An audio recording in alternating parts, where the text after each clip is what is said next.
Rev up your engines! Shakira says, Scotty, how much have you made from YouTube? Well, I made a lot of money on YouTube, but you got to understand that I've been doing this since 2007. Google took over YouTube, and before that, I was already a millionaire because I've been working on cars, running my own business. And if you've been doing something for 50 years, just think about it. If you only had $20,000 a year you saved, after 50 years, that's over $1 million, and that doesn't include interest and stuff like that. But, I mean, realize it takes time to do things. It's not this magic get rich quick, all of a sudden, voila. Just think, for every person who wins the millions and millions on the lottery, there are millions and millions of people who lose. Only one person wins that. But if you want to do it yourself, hey, I got married. My wife worked, I worked. We saved her salary, and the money I made fixing cars went to paying for the house and all that. I bought this old house that I'm in. Okay, that was 40 years ago, and people said, oh, Scotty, you're an idiot. You paid $80,000 for that old beat-up house that was made in World War II. And I said, let's just see. Well, they were right. It still is an old beat-up house. But the lot that it's sitting on is worth more than $500,000. So that was a wise financial decision, too. You know, anybody can really become a millionaire if you want to do a lot of hard work, put a lot of time in it, and do things that people need. In my case, it was fixing cars originally, just fixing cars. Everybody needs a car fixed. Or, as time went on, fixing cars and helping everybody all over the world fix their own cars. I've helped millions of people over the last 20 years on the internet and on YouTube. I've answered over 1 million individual car questions. So it's a lot of work involved, you know. Don't think that it's just easy peasy. But if you're good at something and you want to put in the time, hey, anybody can do it. Sarah Elk says, Scotty, should I pick a 2010 Toyota RAV4 with 70,000 miles or a brand new Chevy Equinox? My Chevy dealer says it's dramatically more reliable than a Toyota. Gee, that's kind of like asking the devil if hell's a nice place. Yeah, it's great. Come on in. Don't listen to what any dealer of any sort tells you.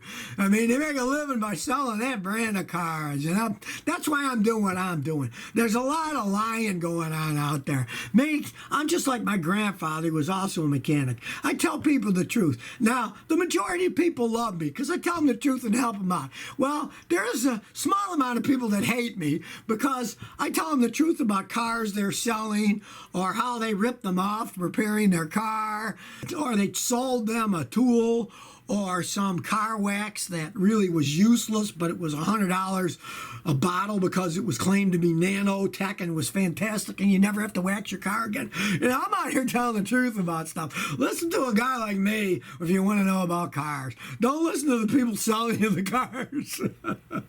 Armin Zilpor says, Scotty, could a Lexus 460 2007 still be a money pit if my trusted mechanic says it doesn't have a major problem? Let's say the previous owner didn't change the oil much. The engine could run okay now because they're well-built engines. But let's say the engine bearings are worn off on the crankshaft.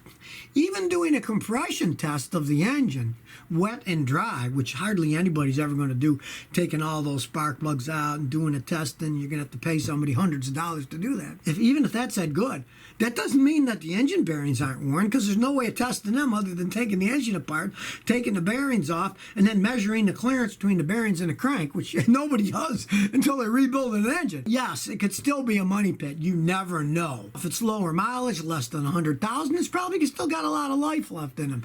But I would never touch one of those things if it has 200,000 miles or more, because they generally do turn into money pits with the V8 engines. Don De La Cruz says, my car's AC blower got blown recently. Replace it with a non-OEM blower and it doesn't blow air quite as strong. AC cycles off more frequently. Shop recommended evaporator coil cleaning. Any tips? I'd go OEM blower to begin with, and you might as well as change the blower motor resistor. They don't cost that much, and that's what adjusts the different speeds to your blower. And if that's worn, you're not going to get such high volume. And when you do replace the blower motor, look in there and see if there's any paper towels or anything in there. And I mean, first you might just take the old motor off, get a flashlight and look in it, because there could be some paper towels or paper. I've seen all kinds of things in there. I even found a cell phone one that had gotten stuck in somebody's.